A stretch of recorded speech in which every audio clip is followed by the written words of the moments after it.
From courtside of the Virtual Hardwood, it's the NLSC podcast, episode number 401. Andrew with you once again. I am joined as always by Derek, you know him in the forum as D4 Happy birthday, Derek.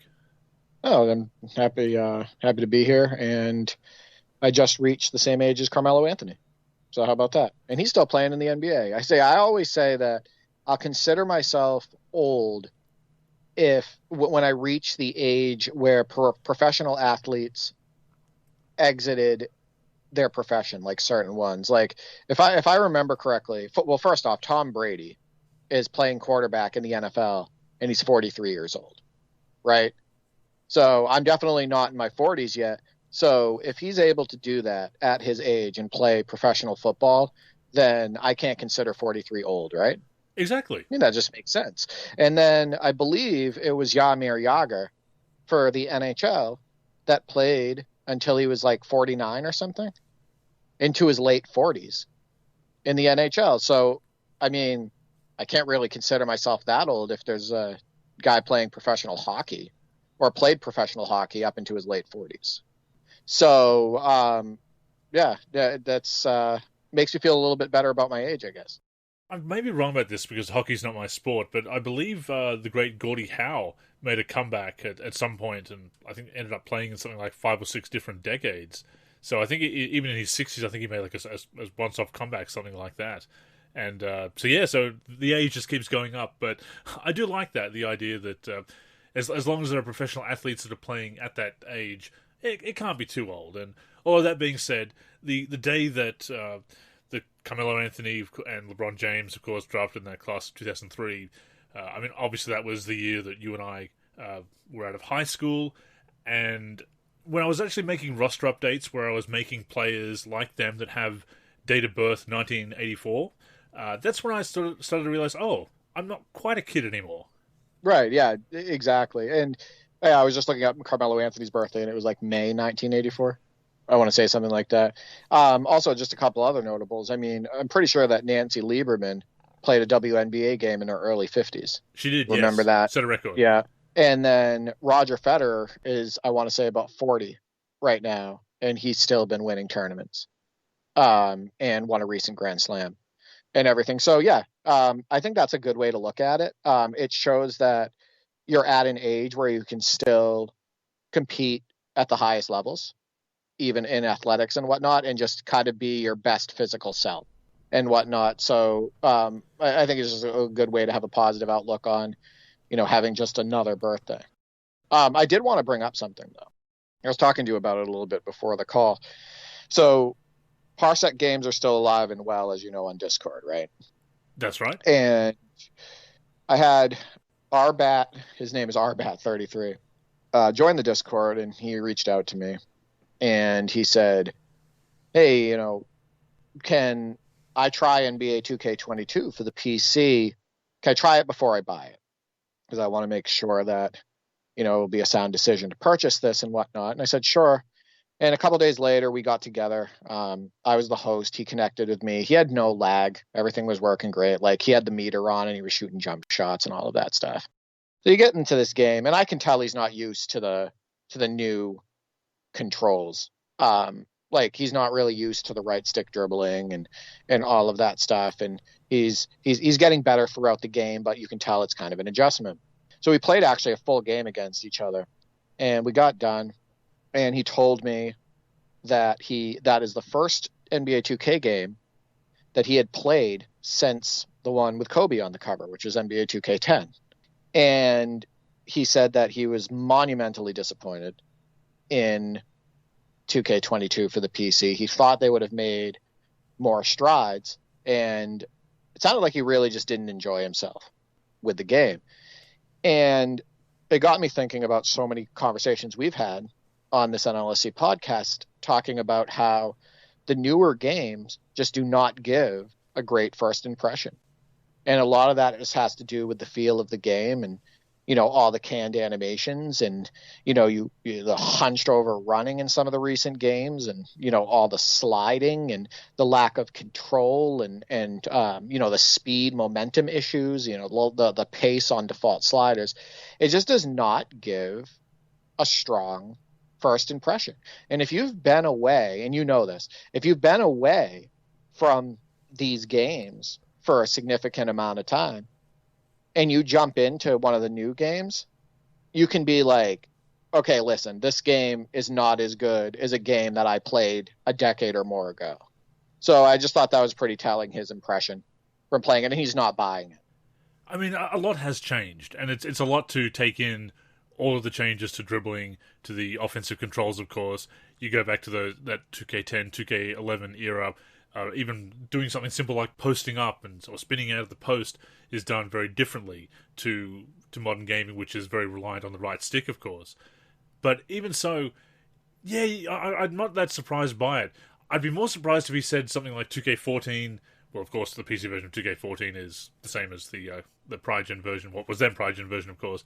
If he said it about 15, 16, 17, I would probably disagree and say, well, it has made some strides in certain key areas to that point. But we have seen that regression in recent years and experimentation with mechanics that aren't as good. I mean, I started my 2K22 My NBA, and I did enjoy the game. That's next gen, of course, not PC. I enjoyed it, but once again, I ran into what we talked about last week, that gosh darn alley-oop meter, Derek, and I had this visions of sending you this great highlight of this alley-oop to Zach LaVine for a reverse dunk, and thanks to the timer, I blew that dunk, and so that will not be making the top 10. I should have saved it for the top 10 bloopers, perhaps, but mechanics like that, we've seen the game make some improvements here and there, but also regress in other areas. And I'm not surprised. And of course, that is next gen. That is not on the meter is not on current gen on the PC port. But even so, the feel is just not there. I don't hate 2K22 for PC, but it's definitely not the strongest release in the series either. It's better than 2K21. That's kind of a low bar. It's better than 2K18. That's a very low bar. But coming from 2K10, it's a lot to get used to. And yeah, I understand where he's coming from. I actually enjoy 2K18 more than I do 2K22 PC, just to give you a heads up. But that alley-oop meter and that dunk meter that you can't turn off, and the other frustrating aspects of it. Teddy Bear the Gamer, actually, we were talking in IM, and you remember we talked about last week how he was frustrated with the alley-oop and dunk meter. He said to me that he went and started playing NBA 2K22 on the Xbox One, and that's better for him. And so he's putting some highlights together, and he'll be sending those off to me. That turned him off from the next gen version. The fact that you can't turn that mechanic off, and the way the mechanic works, and it's not user friendly in any way, and it doesn't represent any real skill gap either. So it is quite telling. I am curious. So for your My NBA, what level are you playing it on? I think it's on All Stars. I get used to it again because I haven't been playing for a while. Boot it up to Hall of Fame and get ready to throw your controller. Like I said, we win. But my brother and I win. We'll play on Hall of Fame against computer, either on the same team or I'll play against him. In fact, I even posted a video of me doing this, and we win. But oh my God, it is just a constant frustration when you play on those higher levels. It is constant trying to dodge the minefield of major gameplay issues, like the sucking into other players and warping into other players under the hoop, and the skating and the picking up the dribble and the face up and all of that stuff. Like, when you play it on the higher levels, when you start trying to play it on like Hall of Fame and whatnot, you're going to want to throw your controller, because you find yourself getting more frustrated and trying to dodge the minefield of issues more than you are actually like on the sticks enjoying the game. So, but yeah, no, I think first impression is very important. And I think it's where NBA Live has failed with their demos often in some, recent demos over the last 10 years. And I don't think that the new games give a strong first impression. The new NBA 2K games. I don't think so either. And there's multiple layers to that. There are the new mechanics and chopping and changing things that don't need to be changed each and every year. There's how they've tuned the game because they have a certain vision for it, and of course that still changes post-release. I know they've said in recent years that they don't want to change the game too much after release. With that being said, it is obviously happening. We're seeing some comments about that recently, actually. And of course, it depends on the mode you're playing as well. And with my career, for example, and this is something that's it really, well, it's pushing the recurrent review mechanics, and I know obviously we talk about that a lot. But when you get throttled back from your souped up 90 plus overall player that you built up in the previous year's game, and you're throttled back to bare minimum, and you're trying to, especially if you are trying to grind and not pay to get those immediate upgrades, or you don't buy the special edition, which will still only get you to about 85 overall, as I mentioned in my article earlier this year. If that, then it takes you back, and then you're trying to do the things that you were doing last year with a player that's down to, well, not back to zero, might as well be zero overall. And you know, Derek, if they really want to make a skill gap, if they want the game to be about a skill gap, have normalized ratings for your online avatar. Get rid of microtransactions. Get rid of grinding up a player. Make it about pure stick skills with normalized ratings. And yeah, but then they would make the money. They would have people spending less time on the game, and there'd be no place for the gambling mechanics. Exactly. That's the point. And that's why everybody says about skill gap, oh, we have a skill gap because we have an alley-oop meter. No, because we've got, as you've said on many occasions, boosts, badges, and obviously recurrent review mechanics where people are at different levels if they are grinding or paying for the immediate boosts and whatnot. And then you've got mechanics that are based on animations, essentially a quick time event with the alley-oop meter, things like that. There is no skill gap. If they wanted to make it about a skill gap, they would do what Rocket League has done, which is where you don't have to level up a player. But they don't. And they won't. Let me bring this up. Let me bring this up really quick. So there is no real skill gap when you load your player up with artificial boosts. It doesn't matter how good you are at the game. You can score 60 points. Sure. There's no skill gap there, and that's the way it is. You've shown me the videos. I've seen it. I've seen people post it where all they're doing is cheesing the dribble because they have dribble badges and then they also have shooting badges, and they're just pulling up from 35 feet. They're just pulling up from 40 feet. They're just taking the worst shots ever, not playing real basketball, and putting up 50-plus points. That's not skill gap. That's artificial boosting. That means that anybody who puts in the money, there's the money again, to get their player up to that level, or takes their entire life away to just grind in order to get up to that level, doesn't have to be better than you at the game. They just need to have more boosts that allow them to cheese the game, right? So that's not true skill gap. And that mechanic we talked about with the shot meter, with the dunk and alley-oop meter, that's not true skill gap. And I also wanted to make a point too. Our bat is not the first experience with that. The other gentleman, who I think ended up buying it on sale, 707, who you're familiar with from the NBA 2K17 section, and he's pretty active as far as like playing the games and whatnot. We're friends on Steam, and I see him putting them on. So 707, he did the same thing. He said, hey, you have NBA 2K22 for the PC. Let's try it out. I don't own it yet. By the way, Parsec is just great for this. How great is that? Oh, for sure. So you can just try the game. And we played 2 games. We played with regular teams. Then we played with classic teams. I was using the 98-99 Knicks, and he was using the 96-97 Heat. And we got through 2 games, and he was disappointed. He goes, this game is not improved, in my opinion. And, at the time he said he was going to hold off and everything. So, again, not a good first impression for him either. And this is a little bit of a different situation. This is somebody who has played the recent games, right? Like 2K21 and whatnot. So, I mean, I get more people who are just monumentally disappointed when they first pick up the sticks on this game than people who praise it. No, we're seeing it more. We're seeing it in the user scores that we've talked about before. We see it on the comments on Reddit and social media, our forum, Operation Sports, whatever. And it's a shame the apologists continue to dismiss that constructive criticism and concerns and say that you just need to get good, that it's just you need to get used to the mechanics. Because, as we've discussed before, some mechanics are not a good idea. I'm still surprised that they haven't made any changes to that alley-oop meter or patched it out of the game. I still think it's going to be one of those things that gets dropped in 2K23, but we will see. I will say this, though. I've not been playing a lot of MyTEAM. I've played a little bit of it at the beginning of the year. I've taken a bit of a break from it. and I've not really played much of my career at all. Just enough to get a bit of a taste and see how things are with the story and the mechanics and the grinding this year and whatnot, just to be able to speak on it. But I'm really enjoying playing just playing basketball with with real teams with my NBA.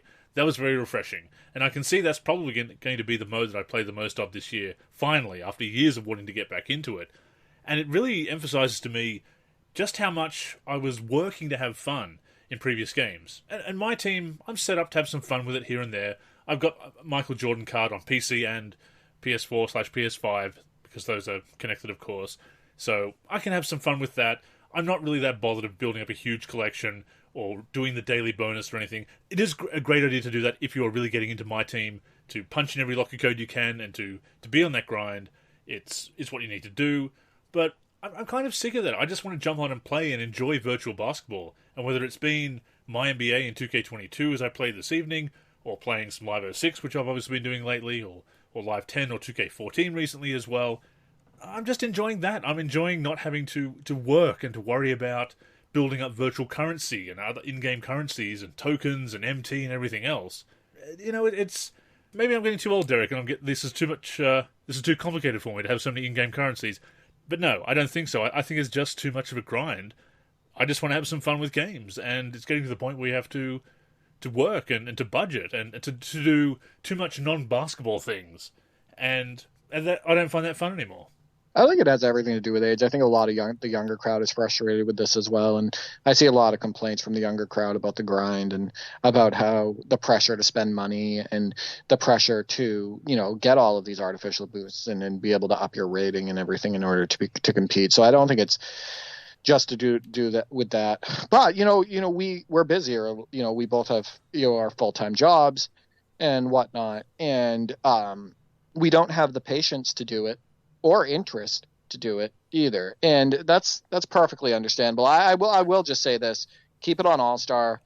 I would play All-Star for that entire MyNBA, and I'm all about turning it up to the highest difficulty because I hate feeling like I'm backing away from a challenge. You know what I mean? I'm beating the computer, but it's on a lower level. Yep. But at the same time, when the mechanics are so faulty when you up the level and there's more frustration than enjoyment, I think that's the time when you back down.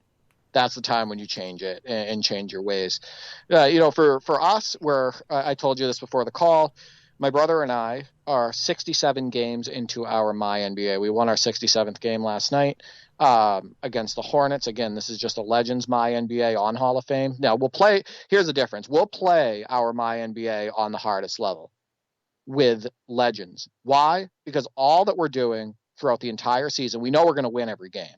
But what we're doing is we're trying to reach stat goals and make highlights throughout the whole season. So it's not like a truly competitive situation, and we're not using real teams. We're using just the greatest players of all time and whatnot. So we got our money's worth based on even just this MyNBA. Because like I said, 67 games in on all 12-minute quarters. That's a lot of time spent on the game. Have I thought about dabbling in a MyNBA like you are and actually using a regular team? I've thought about it. I just can't find the time and energy to do the MyNBA in NBA 2K22. I just have too much going on, between the co-op seasons with both of my brothers on various games and you and I connecting on Parsec on NBA Live 06 and whatnot, and our On Fire Edition road trip and the connecting with other people on Parsec and my full-time job and everything. I just don't have the time to put in to doing a MyNBA. Now, the other portion of that too is, MyNBA on 2K22. The other thing with that too is I'm incredibly stubborn, and if I'm playing against the computer, I want the stats to look somewhat realistic, and I would want to play 12-minute quarters. I wouldn't want to cut quarters, right? Exactly. So one game of NBA 2K22, MyNBA for me, would be, well over an hour to play it, just to play the base game. So the time commitment to try to even finish a MyNBA against the computer would be well over 100 hours. And I don't think I have that time. No, it is time consuming. And you're right. As we get older, our priorities change. And obviously you and I still love basketball games. We don't plan on not playing basketball games anytime soon. But you still have to ration your time to set aside time, especially when you do like to play 12-minute quarters as we do. And at the moment, that is something I'm looking at doing with my season. I'm probably going to simulate here and there, which traditionally I've never liked doing that. I prided myself on playing every game 12-minute quarters, but this year to get through a season or maybe a few seasons, I might simulate here and there some matchups that. No, you're kidding me. Don't do that. Well, Make time. Well, I'll see how I go. Because I do pride myself, I pride myself on doing it, but at the same time, the regular season is long. I do like the ride. And that's one of the things that always perplexes me about real life. Actually, people saying the regular season is boring. It is a fun roller coaster, but here and there, I may. It's one of those things I've considered. I'll see how I go. I say that now. If I get through the season, I may well play every single game. But that is how I like to play, obviously, and how I have traditionally played in the past. But it really is refreshing not having to worry about grinding up a player. And that was fun at first, and it kind of gets addictive. And I've really realised how addictive it can be to hit that 90 overall. And of course, although I've never given in to the... Well, I have paid here and there for boosts many years ago.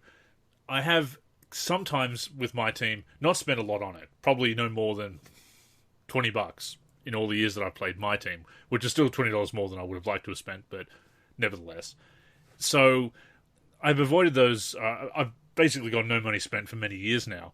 And the first couple of times, you can take some pride in that.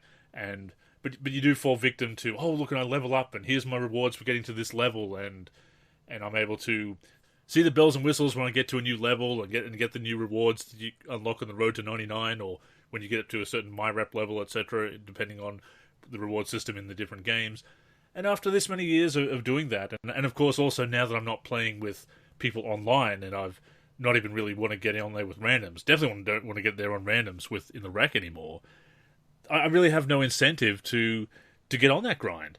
That when I was enjoying playing with the guys, with NLSC Thrillho and 2K Pro-Am, there was incentive to at least enjoy that grind, or even consider chucking a few bucks at it in 2K17 as I did, to speed up the process.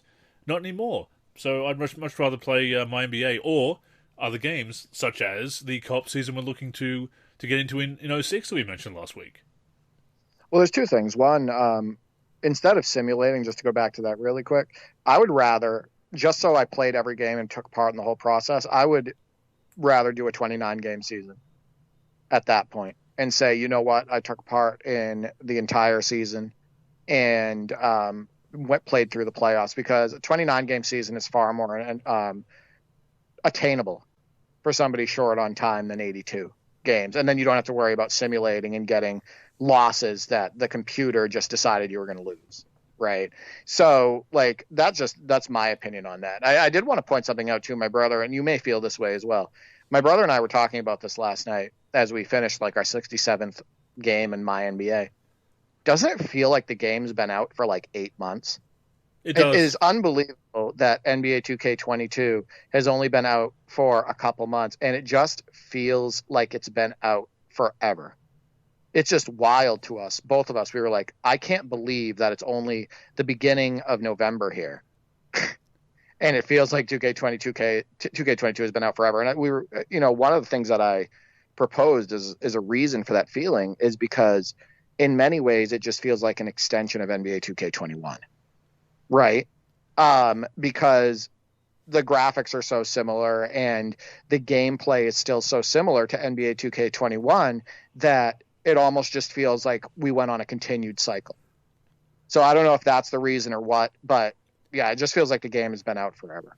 It has, and time feeling very weird as we get older, I suppose, has something to do with it. As far as 29 games, that's something else I could do. I've already started the season, and I kind of want to keep going with that. But then I'd feel like, oh, it's only 29 games instead of the regulation 82. I think either way, I'd feel a bit uncomfortable with it. So I'll have to make my peace with one or the other, and we'll see which one ends up coming to fruition in that respect. I mean, I could also play shorter quarters and normalize the stats, which there is that option as well. So there's a few different options that I could consider. Whichever one I feel is will satisfy my sim head, I suppose. Before we move on to talk about that NBA Live 06 season that we're looking to start, and some of our experiences playing co-op over Parsec. I did want to bring up something I saw on Reddit in regards to my career, which really underscores, again, why I'm happy to move away from it. Apparently, there's a lot of nagging messages on the social media, the in-game social media, that if you don't change your clothes or don't have the right fit, that you have people making fun of you, making fun of your fashion. And of course, they've got the fashion shows and everything that you can be a part of as you build your brand. Kidding me? No. Are you kidding? No, they actually have this, oh, this guy hasn't changed his shirt and whatever, or he's still wearing these outdated clothes. And somebody brought it up on Reddit and was saying this, it's kind of gross how they do that. And It's supposed to get you into virtual currency. It's supposed to get you into, pressuring you into spending more. Exactly. That's just what that. Exactly, and this is what this person brought up, and this was some people replying to that thread. LOL, this guy's getting pressed by, or getting upset by the in-game social media and whatever. And the person's saying, no, I'm not saying that. I'm saying I don't feel like playing it because I find it very gross what they're trying to do, especially to younger and more impressionable gamers who are going to go ahead and probably spend that money on their parents' credit card or whatever. But again, it was that idea of missing the big picture, that they took this little bit out of context, that he said, look, this is kind of gross what they're doing, and it really kind of undermines the experience and makes me not want to play it, because you can see what they're trying to do as far as push these mechanics. And everybody's focusing on, oh, you're hurt, oh, you were offended by the words. And it's like, I'm not offended, I just think it's a gross tactic. No, it's pressure. It's pressure. You think about it. Basically, what it puts in that gamer's mind, that when they show up to the court, the real people who are at the court are going to judge them on their outfit. Which happens. Right? That absolutely happens on the playground. Right. Exactly, and that absolutely happens. And I've seen it so many times mentioned on, social media and whatnot. So, like real social media. So, no, I mean, that is, in a sense, bullying. It is. People in virtual currency. Yeah, and causing bullying during the gameplay. I absolutely can't stand this stuff. Like, this stuff just does not belong in a basketball game. I was looking at somebody going through the city, okay? And I'm looking up at the top left-hand corner of their screen. And on the top left-hand corner of their screen, I'm seeing quest logs. This doesn't belong in a basketball game. This doesn't belong in an NBA, game marketed as a simulation. I'm looking up and it says, go over here to do this, go over here to do that. And I feel like I'm watching Guild Wars.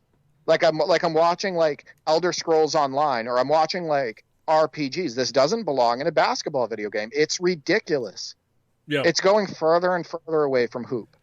It really is, and again, it emphasizes how so many people don't look at the bigger picture with this stuff. Because again, they're taking it as him being offended and upset about a fictional message, a message from a fictional person on a fictional in-game social media, and the person was trying to get through to these people who were trying to obviously score a gotcha against this person and say, you're offended, you're upset by the game. No, this person was disgusted by the tactic and pointed out, this is going to get kids, this is going to lead to this and all the stuff that we pointed out, the bullying, the toxicity, the push for recurrent revenue. They're saying, this is what disgusts me, and I kind of don't want to play this game because I can see I'm disgusted by these tactics. But of course, people twist that around to say, you're upset, you're pressed by the in-game social media. And it shows how people will defend the game, will be apologists for the game and shills for the game, but also how they will miss that big picture that we love to talk about, that it's not just about this zeroing in to score that gotcha, to make fun of somebody. This is a serious issue with the games, and the bigger picture is that it does affect the quality of the community, the online scene, the gameplay, the whole design of the game, and people just miss that because, you got offended. Sometimes, I really do believe this, and you and I have talked about this before. I believe that a lot of those people, in many cases, making those comments on the major social media platforms that are backing NBA 2K, I believe some of them, work for the company. I do. I believe that there's people that they bring into these popular Reddit threads over onto Operation Sports and whatnot, on the YouTube videos, to basically bully people out of, and discredit people, bully people out of these stances. And would that surprise you at all in 2020, in 2021? Absolutely not. This has been proven to happen. Absolutely not. Yeah, it's we've seen astroturfing by gamers, by game developers rather, and everything. Absolutely. And look, by how much I'm going on with it, people might be thinking, hey, was that you, Andrew, that made the post? No, it's not. I just happen to agree with them, and I, again, haven't really been playing much of my career at all. But seeing that, it was unfortunate to see people missing the big picture, again, trying to downplay legitimate criticism. But once again, it just reinforced to me the importance of moving away from those modes to seek out more fun experiences away from that, and how it's unfortunate because look how I really enjoyed 2K14 my career. Just how burned out I was on the my career experience. Went back in time to an older game where it was really centered around the NBA. There was nothing about. I mean, there was clothing items in 2K14, not now that the servers are offline, of course. But with all of that stuff gone, just being able to have that NBA career experience, how much I enjoyed that. I mean, it speaks volumes. So no, I'm very happy to get away from that and play other things. And I would. You had a blast with 14. You had a blast with it. I did, but I would encourage people to that point. And again, it can be very difficult because these modes can get addictive. You enjoy that sense of accomplishment of leveling up to the next MyRep level or the next overall rating, and getting that rush of that dopamine rush of achievement. And of course, they're trying to trigger those dopamine rushes with the presentation, the flashing lights and whatnot, and they have that in MyTEAM as well. But one final point before we move on, we talked about age, and you noted that some younger players do share our opinions, of course. To that point, the latest community poll in the MyTEAM Community Hub in 2K22 asks, which era did your favourite NBA player play? And 50s, 60s, 70s, 80s, 90s, 2000s, 2010s, or now? And which one do you think actually won, Derek? I would say 2000s or 2010s. Yep, that is correct. 2000s and 2010s is. They were together. Yeah, so 2000s, yep. 2010s. Yeah. Yep, they have the most at 35.3%. Second is 80s and 90s at 26.5%. Now the current NBA is 24.3%, and which leaves 13.9%. 50s, 60s, 70s. That's interesting. I love it. I love it that the new NBA didn't win. I know that sounds crazy. There's also a side effect to that. Like, I don't want people to not enjoy the now product, but at the same time, I do think that the NBA product has gone downhill and things need to change, and more poll results like this just speak to the fact that the game, in my opinion, has declined at the NBA level, and the product isn't as interesting as it once was, and the athletes and personalities are not as interesting as they were. I mean, oh my God, look at all the personalities from the early 2000s, Andrew. Yes. All the personalities that were in the league, and the way the game was played, and the variety and whatnot on the court and off the court and everything. So no, I like hearing polls like that. I did want to say though, do you know where you can't find quest logs? Where's that? NBA Live 06. This is true.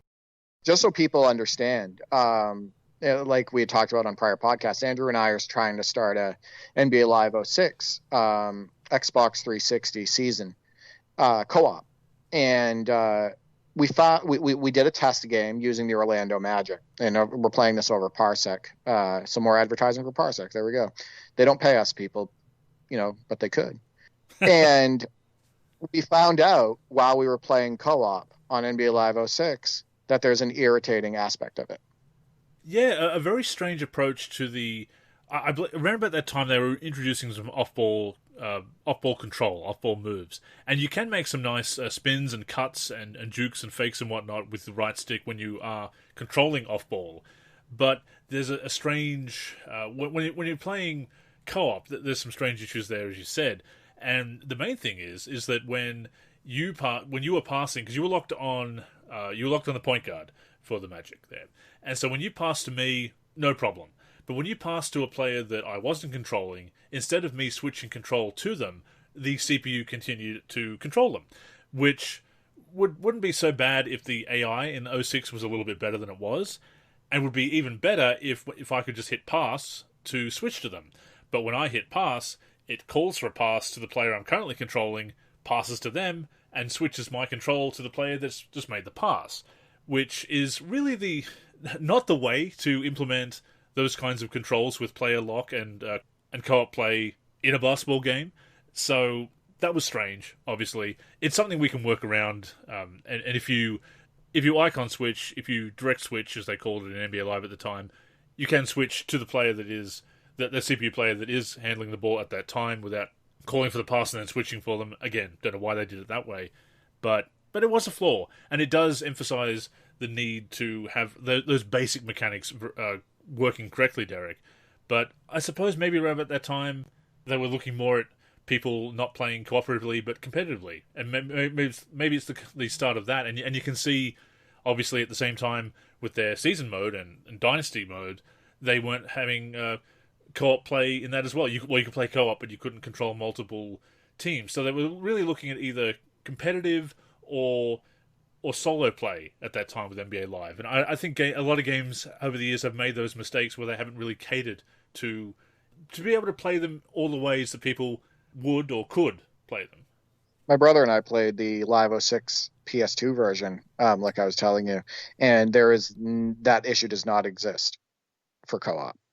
Like, it's perfectly sound and working the way it should. So I think it was a low priority for them in the 360 version, and it wasn't implemented properly because, like I said, it was a low priority. So I think that the next time we try it, we try without locking, so we don't run into that problem. So, and that might take some adjusting because, if I pass to you, or I think I'm passing to you, and then it goes to somebody else, it might take a second for me to register that I'm using that player and whatnot. So yeah, we'll give that a try. I think that it can be a lot of fun. We did have some really good highlights even in that first half that we played. Some really good drives to the hoop. You had a couple potential top 10 plays with Grant Hill, hop stepping into the lane with two-handed dunks. I just think that NBA Live 06 for the 360 in that gen, they didn't prioritize local play at all, really, right? No. Their design choices show that. And unfortunately, that with them, that never changed. Like, that's all the way up to Live 19, where they didn't prioritize local play, and you still don't have the multi-team use in the franchise mode. I mean, that has been the issue with NBA Live in many respects, that they haven't done the basics right. Even roster editing in Live 19, or there's been some weird bugs. Roster editing in Live 19 where you create players and everybody starts getting younger for no reason, or the save deletes itself. There's a lot of bugs like that. Just things like basic stuff that worked fine 10, 15 years ago is not working as of NBA Live 19. And features that were in the game. And I know we've covered this before, but if NBA Live is ever to return, it needs to do the things that a game released in the 2020s, an NBA sim, absolutely has to do. And for years they've just kind of gotten by with the basics, and while 2K has just added more and more depth. Now, has 2K always done it right? No. Does 2K still have bugs and issues? Absolutely. But the depth is there, and you can still have that fun with that depth. And the issues, you can have workarounds, or sometimes they may not happen to you, they may be very specific issues. With Live, you can't even get to that kind of a deep experience enough to even have those kinds of issues. The issue is we can't do all the fun things we want to do in a basketball game. Live 06, we mentioned that a couple of weeks ago when we did our deep dive. It does have that depth problem. That's what started that generation out on the wrong foot. But as you said, and as we said at the time, very fun experience on the sticks. It worked very well co-op-wise, especially once we started getting the off-ball controls down really well, setting picks and whatnot. A couple of really good plays, a couple of accidental alley-oops because the right bumper is icon passing in the new 2Ks, so if you're going back and forth between games, that will happen. But 06 is a very fun game to play these days, and no, I'm looking forward to making it work. We enjoyed it. We had fun during that experience. Still wild to me that we can play NBA Live 06 in a season together in 2021. And it's going to be, I think another fun year in 2022 on Parsec. I think we're going to be using it a lot. And I think with NBA Live 06, like you said, the gameplay is fun enough where you can still have some fun with the existing modes and content. So I think that's a plus. You also got an NBA Live 06 highlight in this week's top 10. It was a Steve Nash, Amari Stoudemire pick and roll into an alley-oop, and it gave us probably the best thumbnail that we've had for any top 10. It was a fun game, that one. And I have been playing some games. I've been sending you some highlights, obviously, as I was doing during my 2K14 kick as well, and some weird moments here and there. But that was a fun game. That was a great highlight, I feel. Anyway, I was chuffed to see it in the top 10, as always. It's just, look, I've got 2K22 to do my NBA and my team, and maybe I will dabble with my career here and there, just to, if nothing else, to comment on the story. But I'm not concerned about getting to 90 overall or really playing it that much. I will dabble while mostly playing my NBA. But and to that point, having that season in '06 over Parsec, I like having that old game for us to play, just as we do with On Fire Edition. This classic game that we know we can enjoy, and it's something different. I mean, there's probably things that you and I could do with 2K22, but you've already got that with your brothers. I've got my stuff that I'm enjoying doing with 2K22. So this is special, and this gives us a retro game that we can play together. It's an era of the NBA that we both enjoy. In fact, 35.3% of my team plays enjoy that era as well, or partly that era, partly the 2010s. So I'm looking forward to it. I think we could create some good content on it as well. Yeah, the highlights we share with people are going to be awesome. I didn't tell you this. I actually got my brother to play NBA Jam on Fire Edition for the first time. Oh yeah, what do you think? Last night we played 2 games. First, we played it on the default level. I think it's rookie. And we used the Celtics. His favorite player of all time is Kevin Garnett. So he was on Garnett and I was on Pierce, and we took down the computer. He got used to the controllers probably right after the first quarter. Then we were like, you know what? We took down the computer by about 40 points here. Let's ramp it up and play it on real AI. And so we played it on real AI and we blew him out again, and he picked it up real fast. And he said that he thinks it's the best NBA Jam ever made. He really enjoyed it. And I have the road trip with you. So I think I might try to get him to do the season mode on NBA Jam 2010. And just like beat all the teams and whatnot. I think I could get him to do that. But he had some really good highlights with Garnett. And like he said, it was just really fun. Like the gameplay is just really fun. And it's reactive and all of that stuff. So I was glad to get him on the sticks on NBA Jam on Fire Edition because, like I said, he had never played it before. It holds up. We wouldn't be playing it if it didn't, and having as much fun as we've been having with the road trip. I'm really glad that he felt so strongly about that, because I feel that it is the best in the series. I certainly has a case for it, and is one of the best arcade basketball games of all time as well. Road trip is such a fantastic mode that got rid of a lot of the repetitiveness that a lot of arcade games sort of had that repetitiveness in their campaigns, and it manages to avoid that for the most part. There is some, as we said the other week, you could have some more games that change it up with the different conditions and different challenges and whatnot. They could have, especially for the gold level challenges, they could have gone a little bit crazier with that. But at the same time, keeping it, having a lot of classic 2v2 is also a good decision in its own right. But I'm really glad to hear that you had fun together with that game, because I can't recommend it enough. And it is still available on both Xbox and Xbox 360 and PlayStation 3. So if people want to grab that, I think it's worth it. You can't get the roster updates anymore. You will get the official updates that come through, the title updates that come through the dashboard. The roster updates, unfortunately, with the servers being discontinued, but even with the default rosters, it is still a blast to play in 2021.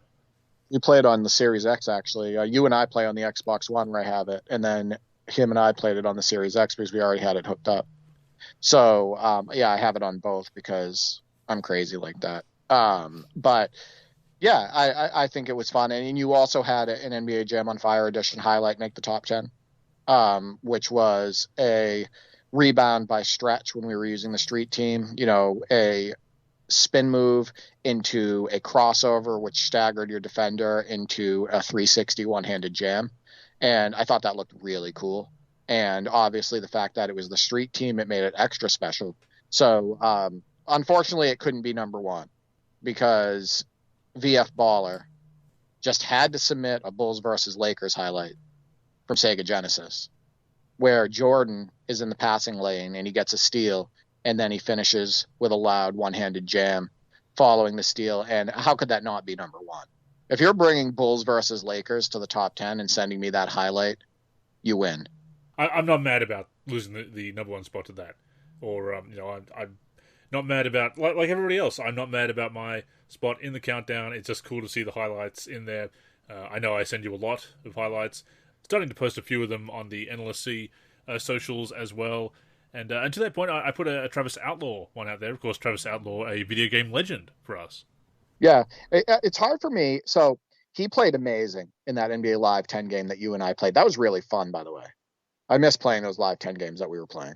But it's hard for me to call somebody a video game legend until they've had like huge monster performances. But the problem is that we're only playing like 5 or 6 minute quarters. It's really hard to put up the huge scoring numbers, right? Unless you're Delonte West, who's now a video game legend. But yeah, I saw that highlight and it brought back flashbacks of our NBA Live 10 game. That Travis Outlaw two-handed dunk that you did on NBA Live 06. I love it. I think it's great, and I think people love seeing that content, and I hope that you continue to post clips because, I mean, people need to see how well these games still hold up, both graphically and animation-wise. No, 100%. And we have talked about our various video game legends before, but I did throw it out there as kind of an unofficial mailbag topic for this week and ask people who their video game or who their virtual hardwood legends are. And shout out to Leo at Real Kiwi Mumba. Leo, of course, is a member of NLSC Thrillho.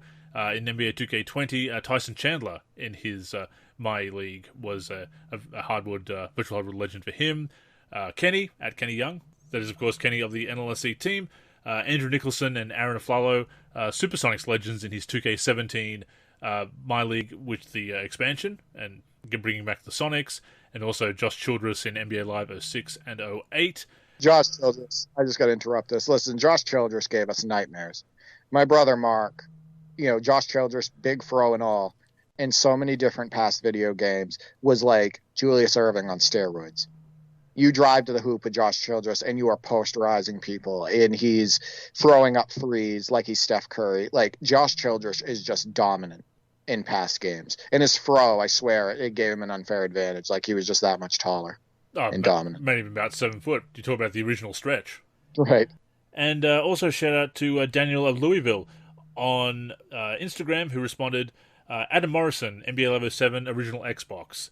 Yeah, Adam Morrison, I mean, you talk about the Legend of 07, he's had the great mustache commercial, My Mustache Speaks to Me, and he was a brand athlete for NBA Live 07 that year, of course, did a couple of other commercials, and I know, of course, Lady Culture, a big fan of Adam Morrison as well.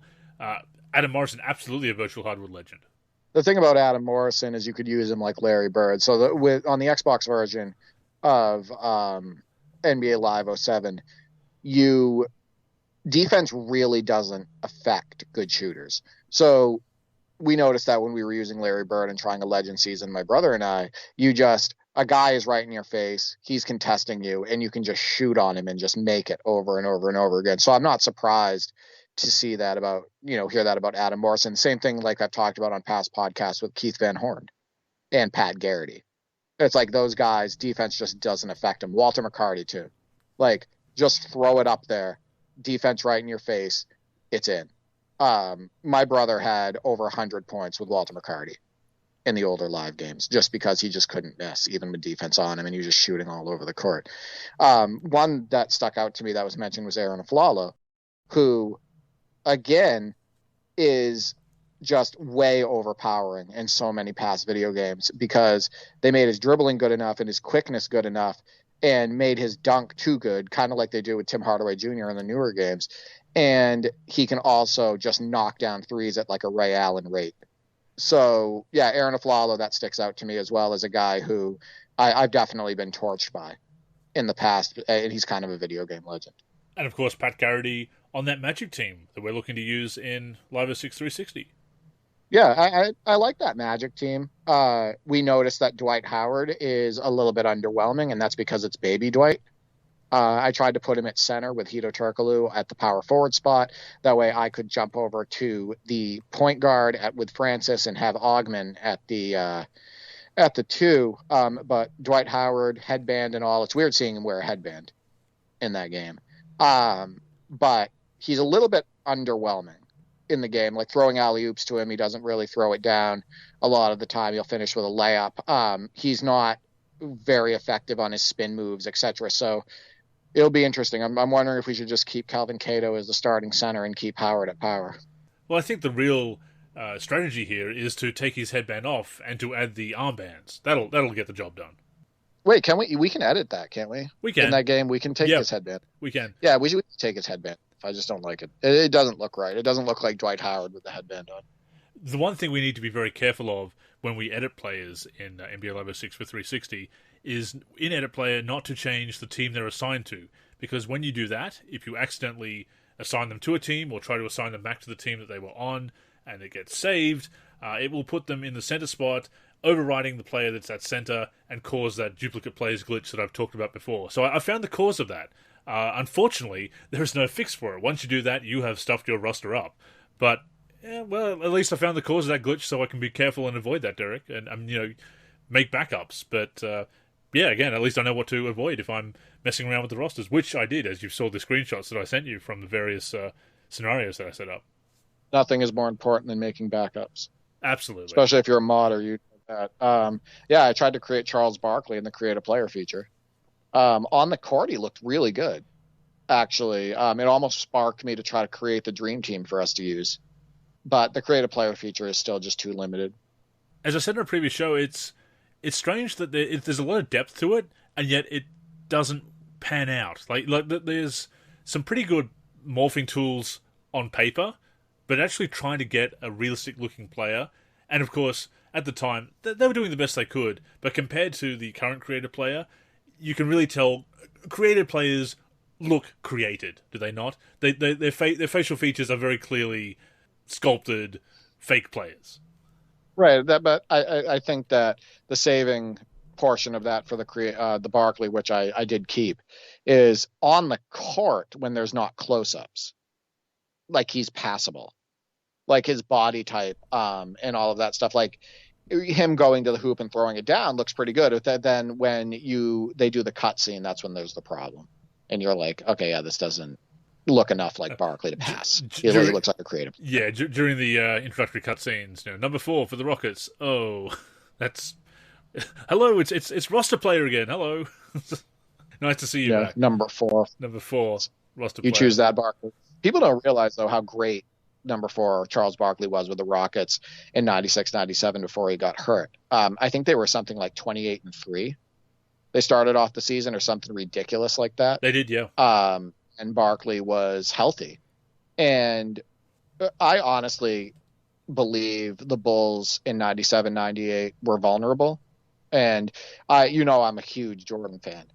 And he still probably wins those 6 titles with that Bulls team. But wouldn't it have been something if the 96-97 Rockets had been healthy and played the Bulls and made it to the finals and played the Bulls? I mean, I think that's a series. I think that's a series that everybody wanted to see, expected to see. Yeah, exactly. That's what I think everybody wanted to see and even expected to see. It just would have been titanic. Hakeem Olajuwon, Clyde Drexler, Charles Barkley versus Jordan, Pippen, and Rodman. It would just been fantastic. But it didn't happen, unfortunately, and injuries started and age started hurting the Rockets. But thank you again to everybody who responded to that tweet or the Facebook post or indeed the Instagram post about the Video Game Legends. Let us know who your Video Game Legends are, and we'll come back to that on a future show as well. One of the great things about 06, Derek, is that we know what we're getting. That the game, well, we can change the sliders ourselves, we can edit the rosters, we can create the experience we want. But that core gameplay experience is familiar and unchanging. And I wrote the Friday 5 this week about the 5 best parts of retro gaming, and I mentioned that familiarity is what makes a lot of retro basketball gaming so appealing, that we know what we're going to get. Compared to newer games, or the current game rather, where patches and tuning fixes will come through, and the game will evolve, sometimes for the worse, during the course of the season. We've mentioned the issues with Live 10 with the second patch back in the day, Live 19, obviously, when they broke the shooting with the last patch. We've seen some of the 2K games have similar issues, and indeed 2K22 is getting some of those tuning fixes. Pretty much every day you get some kind of content update and tuning fix come through, and more people are complaining about those nerfs, and those nerfs or those boosts. Bottom line, there are problems with changing the game too much post-release. And again, this is why retro gaming does have that, retro basketball gaming does have that appeal of, you know what you're going to get. No, 100%. I mentioned to you that every single time recently, over the last couple of weeks, that I've logged on to NBA 2K22 on my Xbox Series X, it says, get back to the main menu for an update. Or the original screen will load up if I have the game like completely off. I turn it back on and you'll see the update going through in the bottom right-hand corner, like the ball that shows that it's, the update's going through and it's loading and whatnot.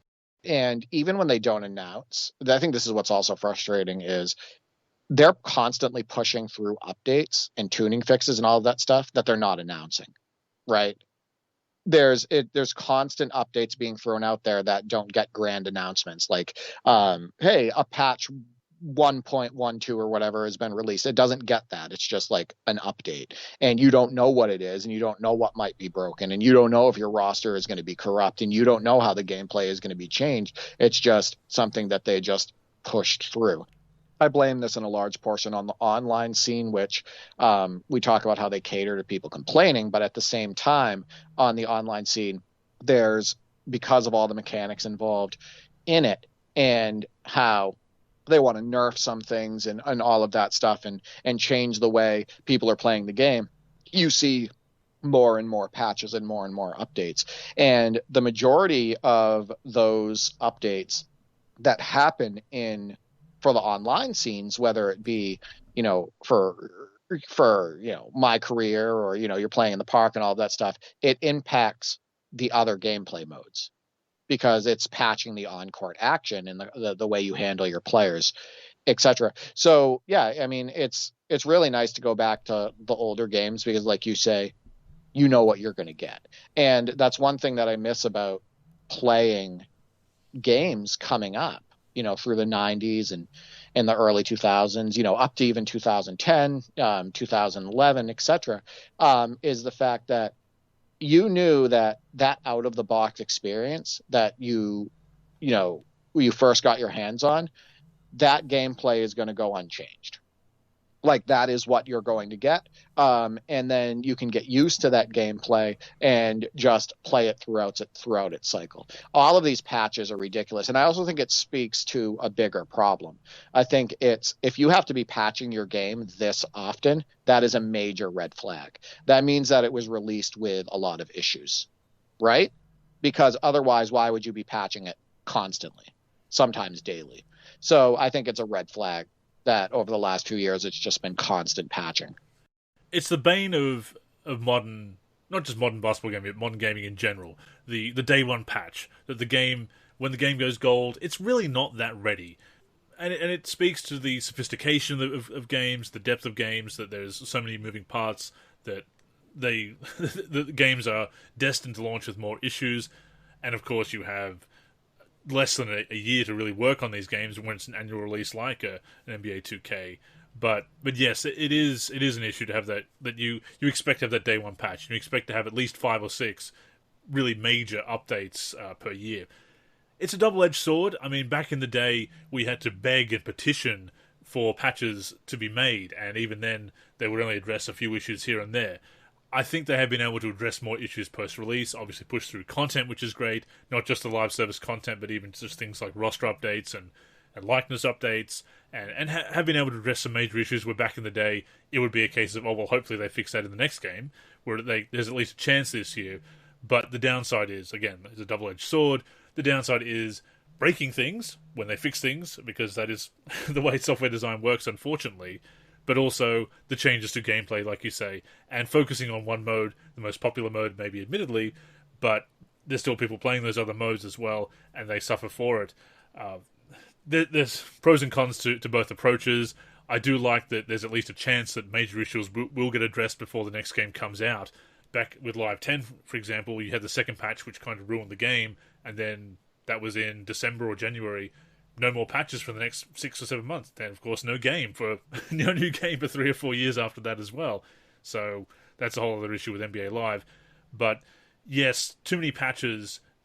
We've seen too many patches spoil games before, and not just the big patches, but also those tuning fixes that they push through every day. And you're absolutely right.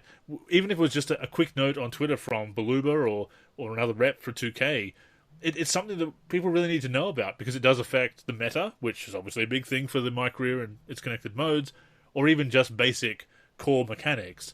We need to know. And it just doesn't need to be a huge patch notes if it's not a huge change, but just say, hey, we tweaked this, or we changed that, and we nerfed this and boosted that.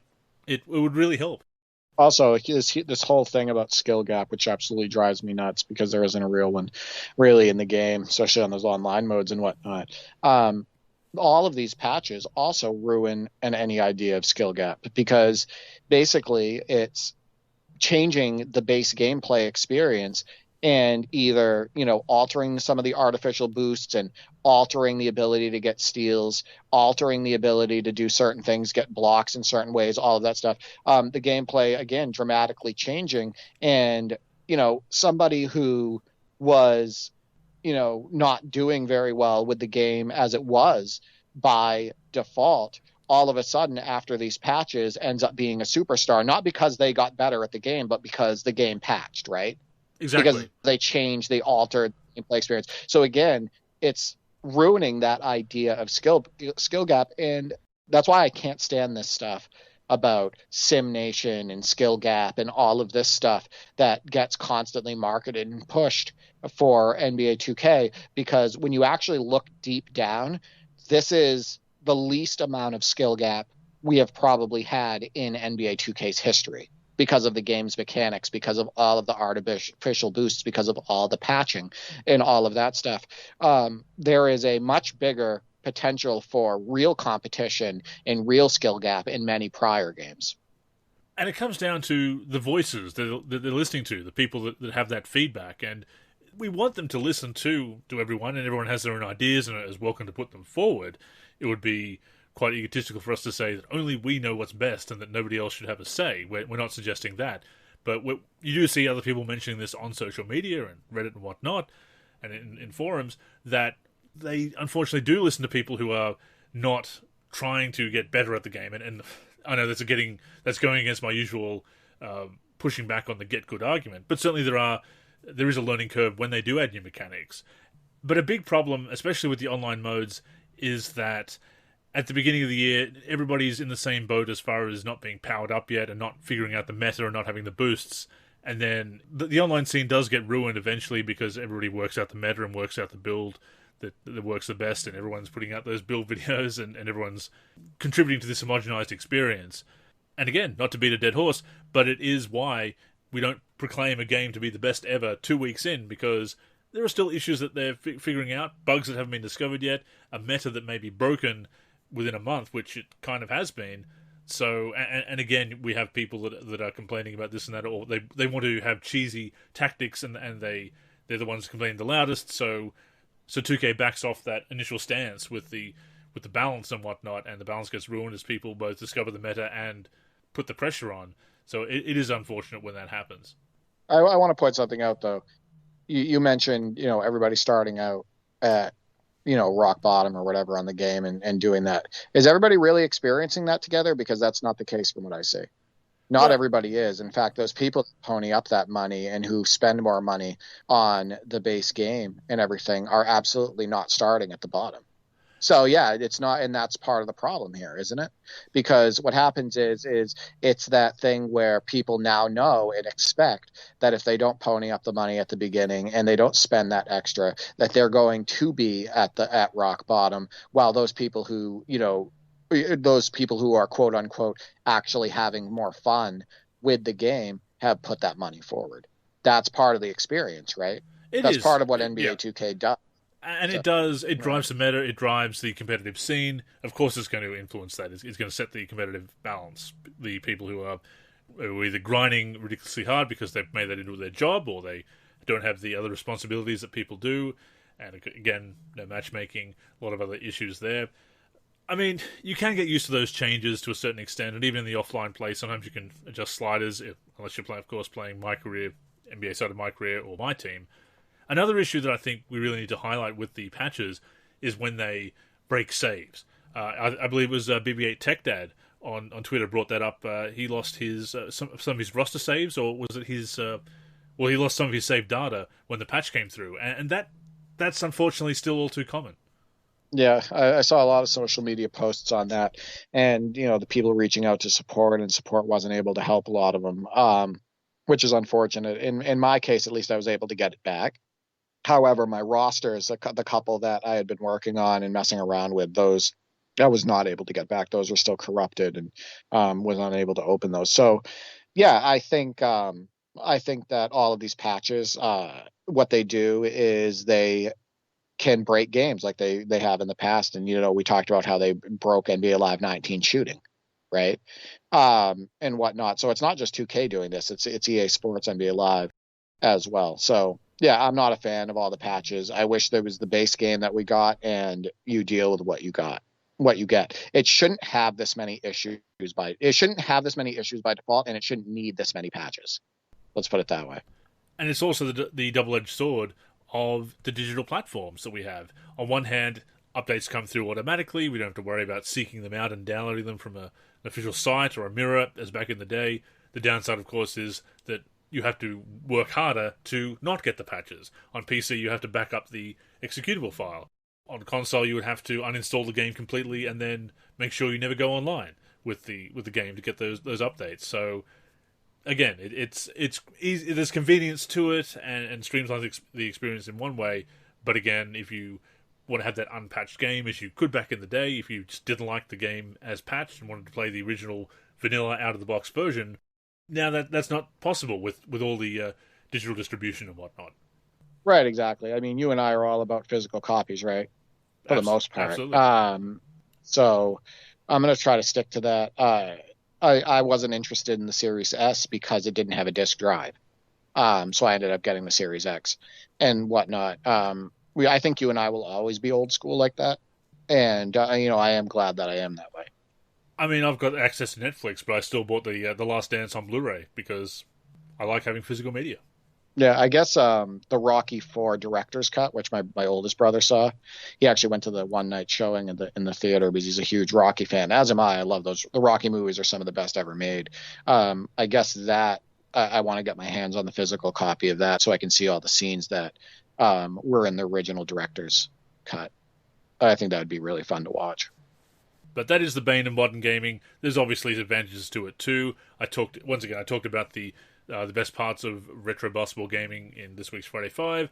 Upcoming Friday 5 is the worst parts of retro gaming because there are drawbacks to that as well. And just as a preview of the 2 weeks after that will be the best and worst aspects of modern basketball gaming as well. I will continue to play 2K22 with probably mostly my NBA. We'll be playing the 06 season with you once we get that going, and some of my other retro gaming. Actually, as we wrap up here, Derek, I did want to mention I've been doing some research for an article, a Way Back Wednesday article that will be coming out. Players that appeared in the NBA but never appeared in video games officially. Kind of a reverse of another series I have where I look at players who appeared in more video games than actual real NBA games. And I was looking back because you mentioned a few players. I mentioned it to you when we were talking off air about this, and you brought up a couple of players from the infamous '97 Celtics team. So I was doing some research, and I popped in NBA in the Zone 2 just to make sure that some of those players hadn't made it onto those rosters. And for some reason, you remember Junior Burrow from the Celtics? Of course I do, yeah. For some reason, he's a roster player in the Zone. I don't know why they don't have the rights to him. I mean, MJ, yes. Barkley, yes. But he's a roster player. Number 80. That's very odd. He's Celtics forward number 85.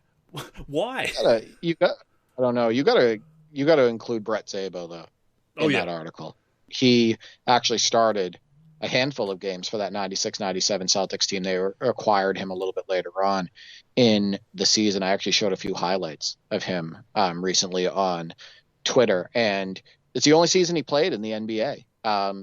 Old school looking player with his goggles and whatnot. But that was the infamous ML Carr tanking season for the Celtics where they were tanking for Tim Duncan. They only won 15 games. They had a plethora of injuries and whatnot. But yeah, I think that's going to be a really fun article to go through. And like I said, you got to include Brett Szabo, Celtics legend Brett Szabo in that. I will have to. There's a couple of players from that Celtics team that didn't make it in there. I did check. Thomas Hamilton, as I said, was in the PlayStation version of NBA Live '96. So There are a couple of other players I just need to research because I do have 18 at the moment, but I think with some of the Celtics it's going to be around about 22, 23. And there's probably more. I've been trying to focus on the ones that have kind of have a prominent story and whatnot. Your Trevor Winter, who has the record for most fouls, an average of 36 fouls per 36 minutes, because he played the one game and had all those fouls. But yeah, look out for that article. There's 18 players on there at the moment. With your suggestions, Derek, there's probably going to be at least 21, 22, might be a few more. So yeah, I think it's interesting to look at that. Again, the players that ended up playing appearing in more video games than real NBA games. Of course, you got Jamison Curry, who played 1.4 seconds or 3 seconds for the Clippers against your Celtics back in 2010, but he appeared in Live 09 and Live 10, so he's got more of an appearance on the Virtual Hardwood. That I find those very interesting tidbits to look at that, and both NBA history and video game history combined for the Wayback Wednesday there. But this is flipping the script on that and looking at the players who, just never made it into games despite being in the NBA. I think that they're both interesting topics, and hopefully other people feel that way too. It'll definitely be a fun read. Hopefully enough people share it too, where there gets more eyes on it. Do you remember? I think it was Master P. Remember he played preseason with the Toronto Raptors. Was it yes. Master P? Did he ever show up in a video game? I don't know if he's ever been a character like an unlockable character. He was never there as I remember somebody making a cyberface for him back in Live 2000 back in the day, a mod, but I don't think he's ever made an official appearance. Possibly on a celebrity team, maybe. I'd have to double check. As good an excuse as any to pull out the games and check, but and again, that's what I loved about doing Wayback Wednesday, pulling the games out and playing them again and doing the research for them. Very nostalgic, and you get some interesting tidbits. In the Zone 2, obviously, I know you have had some great memories with that game as well. Yeah, I played a lot of NBA in the Zone 2. I played a full season, and of course, back then, I was just trying to get through the season to see all the presentation elements and get the championship and whatnot, and I played 2-minute quarters. A lot of fond memories with NBA in the Zone 2. Definitely an interesting game and some good elements for the time. It's probably not going to be my rotation, as again, 2K22 is, Live 06 is, and yeah, I'm looking forward to playing some more of our road trip because we started on the Eastern Conference, and I just love to get through all of that and also finish road trip completely and beat the jam bots because they can be quite challenging as well. So I think we're going to have some fun times ahead moving into 2022, as you said, with Parsec supporting some online multiplayer. It's going to be a lot of fun. Yeah, it'll be good. For me, as far as what I'm going to be playing, and I'll be playing Live 06 co-op with you, NBA Live 10 tournament games, as long as I can stay alive in the tournament. Be playing more on Parsec with people like Arbat and whoever else wants to jump on a game with me and whatnot. My NBA 2K22, my NBA with my brother, we're going to try to finish that season with Legends. NBA 2K17 3-way co-op with both of my brothers. We have 3 seasons going on that game right now. We have just an all-time drafted team. We have a makeshift Celtics team from players from 94, 95, 96, 97, and 2001, 2002. And then we also put together a makeshift all-time Lakers team that we've been using for a season as well. So we have 3 different seasons going on, me and my brothers, with NBA 2K17. Yeah, I mean, I have a lot going on basketball gaming wise, and I really wouldn't have it any other way. There's so many options for me right now, so many different ways to play and so many different ways to connect that I'm satisfied. Which is what it's all about.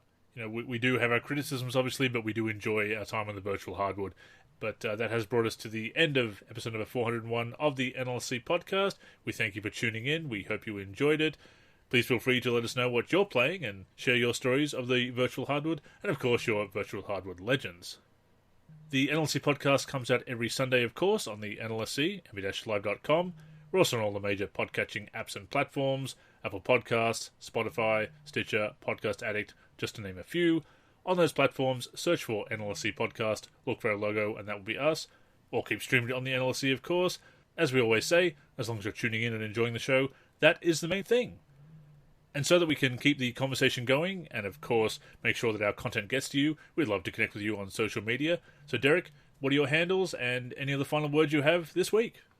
Keep submitting those top 10 plays. I love getting the highlights. I think the top 10 this week was really solid.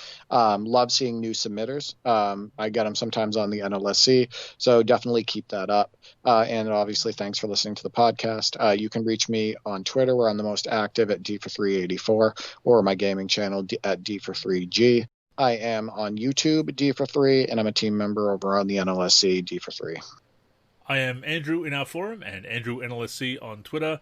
The NLSC is on Twitter and Facebook at the NLSC. We're on Instagram, NLSC Basketball. Our YouTube is youtube.com/NBA Live Series Center. And of course, keep it locked to the NLSC itself, nb-live.com, for everything we do for basketball video games. But yes, that's all for this week, so thank you once again for tuning in. Until next time, I'm Andrew. And I'm Derek. Go get buckets, everyone.